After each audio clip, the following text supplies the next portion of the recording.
ஒரு கண்ணோக்கம் இருக்கும். அந்தபடியே தேவன் தம்மை நோக்கி இரவும் பகலும் கூப்பிட்டவர்களாகிய தம்மால் தெரிந்து கொள்ளப்பட்டவர்களின் விஷயத்தில் நீடிய பொறுமை உள்ளவர்களாய் இருந்து அவர்களுக்கு நியாயம் செய்யாமல் இருப்பாரோ? சீக்கிரத்திலே அவர்களுக்கு நியாயம் செய்வார் என்று உங்களுக்கு சொல்லுகிறேன். லூக்கா 18:7-8 இந்த வசனத்தில் ஆதாரத்தில் நமக்கு கொடுக்கப்பட்டிருக்கிறது.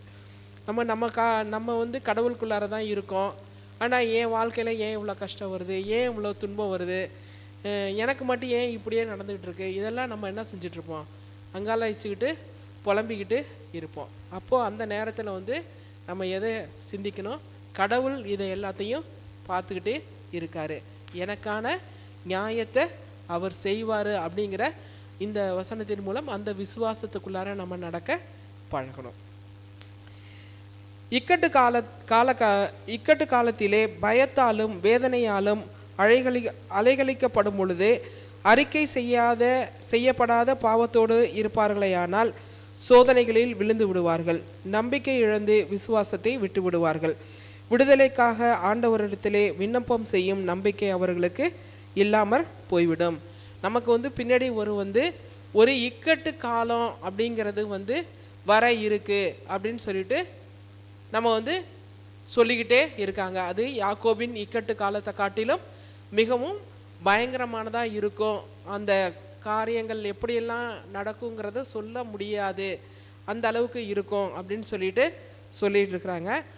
அப்போது நாம் என்ன செய்யணும் அப்படின்னாக்க, நம்ம எல்லாருமே அந்த இக்கட்டு காலத்துக்குள்ளார போவோமா?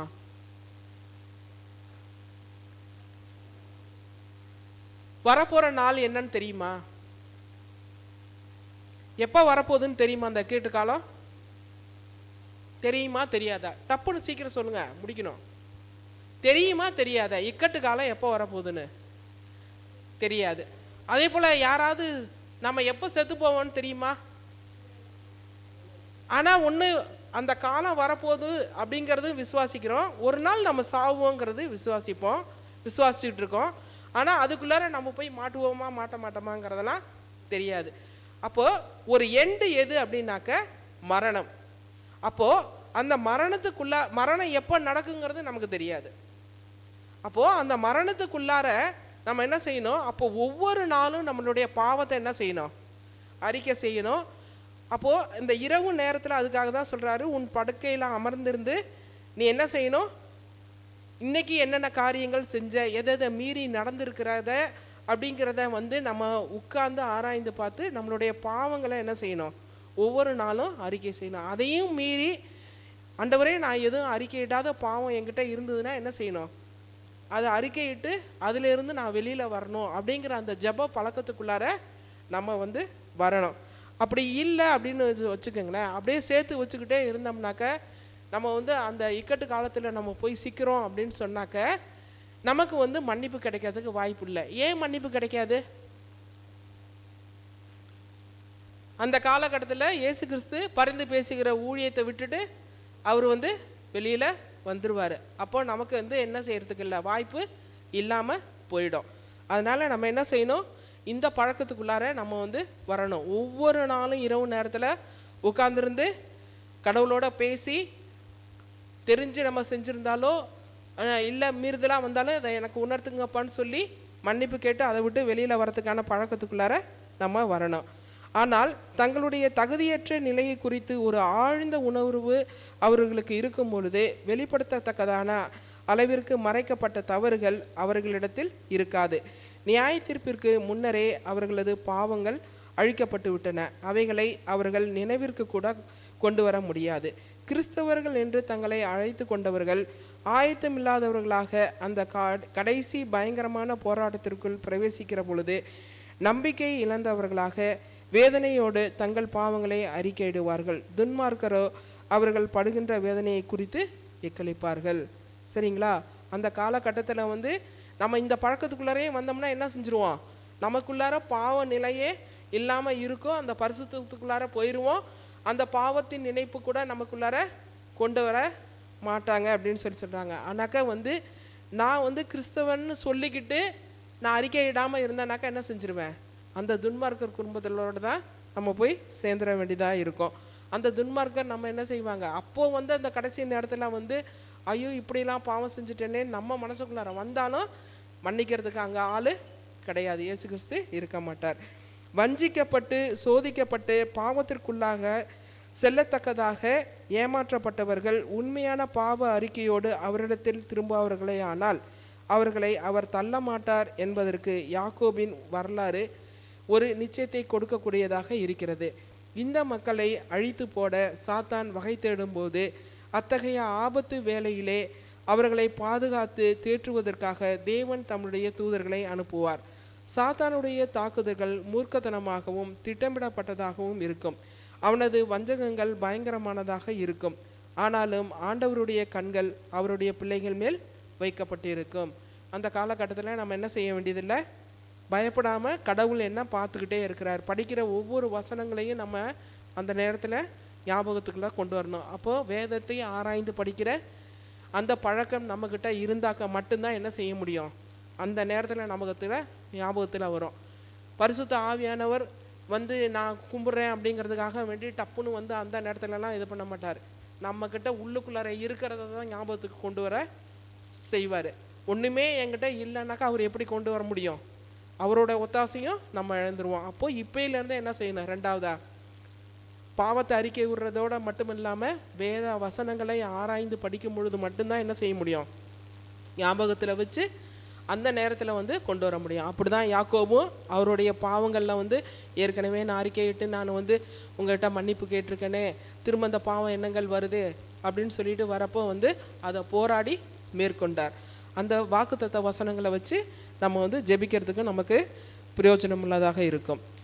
ஆனால் அப்போது வந்து சாத்தான் வந்து என்ன செய்வான், நிறைய திட்டமிட்டு அவங்கள மூர்க்கத்தனமாக வந்து கொண்டு வரத்துக்கு பின்னாடி இழுக்கணும்னு பார்ப்பான். எப்படி கொண்டு வந்து இழுப்பான், நீ இந்த பாவத்தை செஞ்ச அந்த பாவத்தை செஞ்ச நீ எப்படி தேவன்கிட்ட போகலாம் அப்படிங்கிற மாதிரி தான் நிறைய போட்டு இனிமேல் உனக்கு வந்து முடியவே முடியாது, தேவன் உன்னை ஏற்றுக்கொள்ளவே மாட்டார், எதை வேணாலும் கொண்டு வந்து போடுவான்.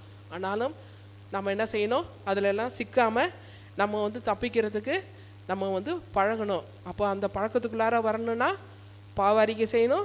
ரெண்டாவது வேதத்தை ஆராய்ந்து நம்ம வந்து படிக்கிற பிள்ளைகளாக மனசுக்குள்ளார வேத வசனங்களை வச்சுக்கிறதுக்கான அந்த ஞாபக சக்தியையும் நமக்குள்ளார கேட்கணும். அப்போது ஏற்ற வேலையில் எந்த இடத்துல எப்படி பேசணுங்கிறதையும் அவர் நமக்கு வந்து கற்றுத்தருவார். அவர் செவிகள் அவர்களுடைய கூக்குரலை கவனித்து கேட்கும். அவர்களுடைய உபத்திரவம் மிகவும் பெரியது. அவர்களை சுற்றி எரிகிற அக்கினி அவர்களை முழுவதும் எரித்து போடுவதைப் போல தோன்றும். ஆனால் அக்கினியால் புடமிடப்பட்ட தங்கத்தை போல புடமிடுகிறவர் அவர்களை புடமிட்டு வெளியே கொண்டு வருவார்.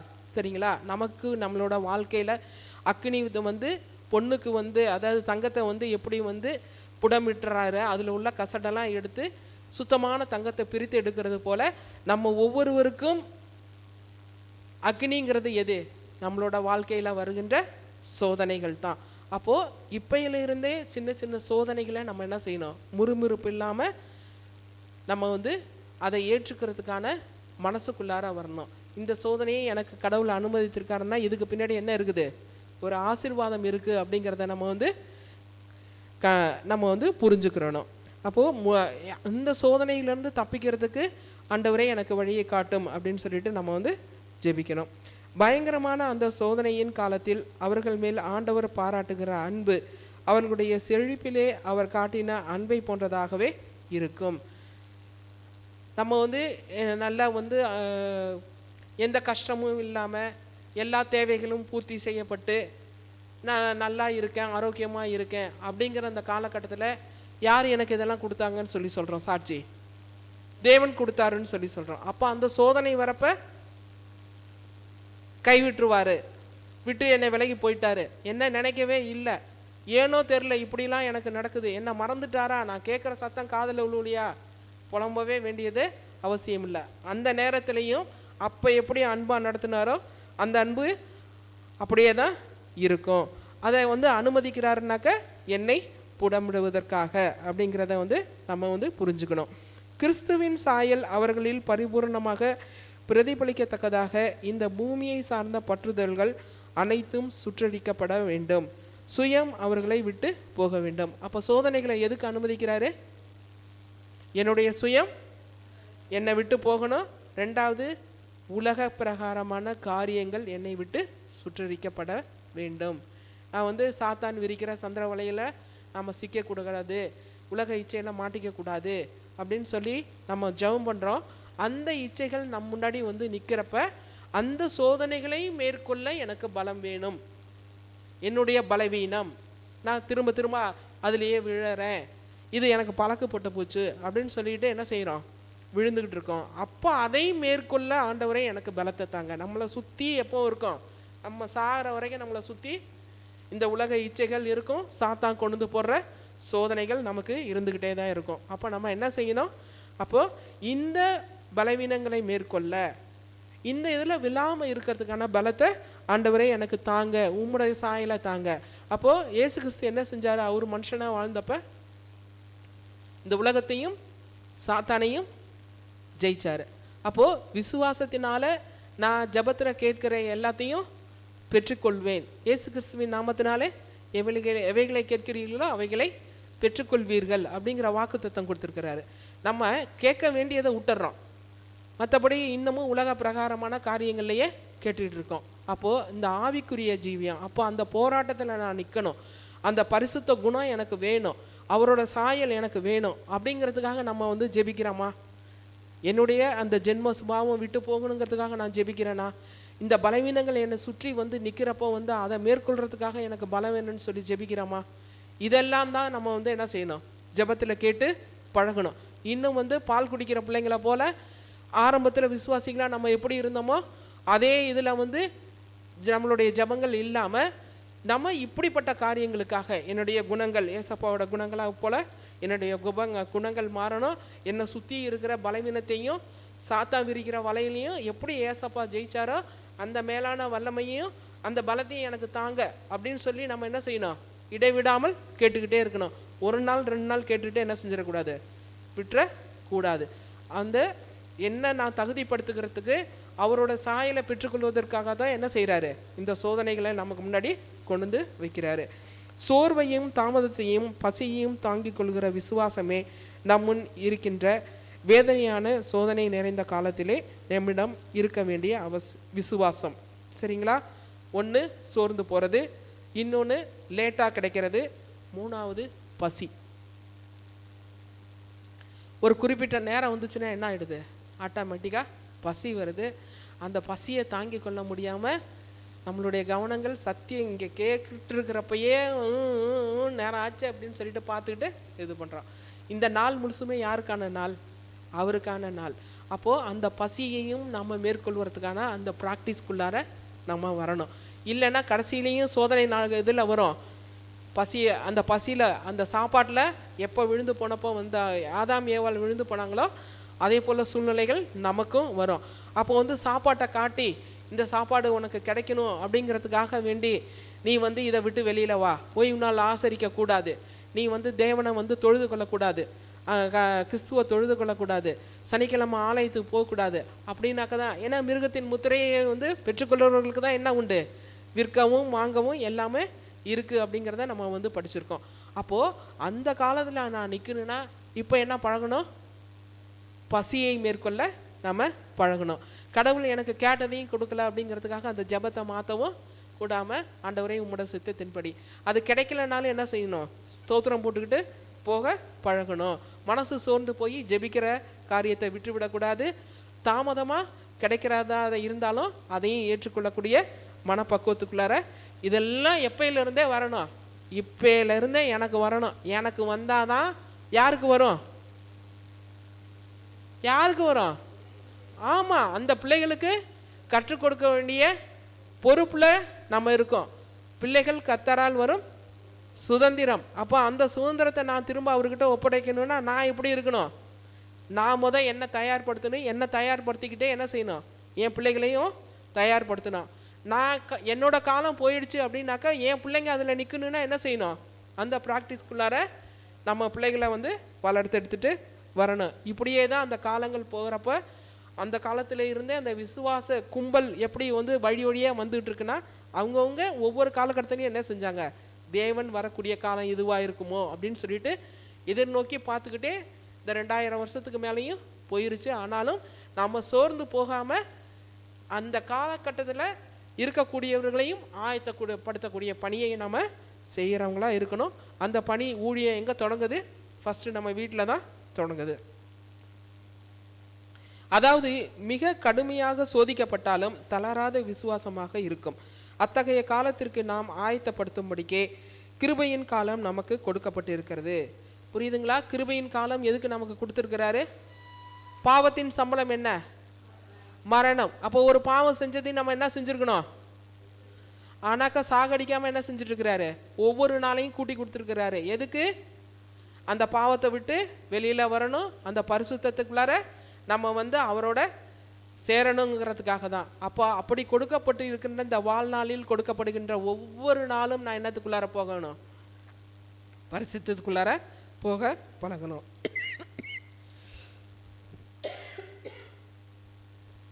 யாக்கோபை போல ஆண்டவருடைய வாக்குத்தத்தங்களை பிடித்து கொண்டு உண்மையோடு விடாப்படியாக அவன் இருந்தது போல, அவன் வெற்றி அடைந்தது போல அவர்களும் வெற்றி அடைவார்கள். ஆமென்.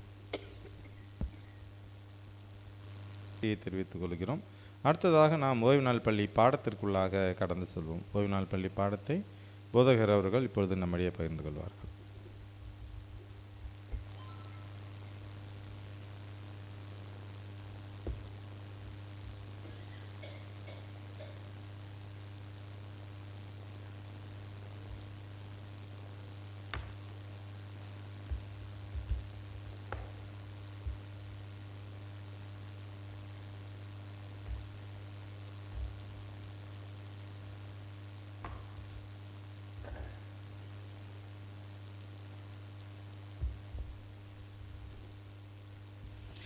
தேவனுடைய நல்ல நாமத்துக்கு ஸ்தோத்திரம் உண்டாவதாக.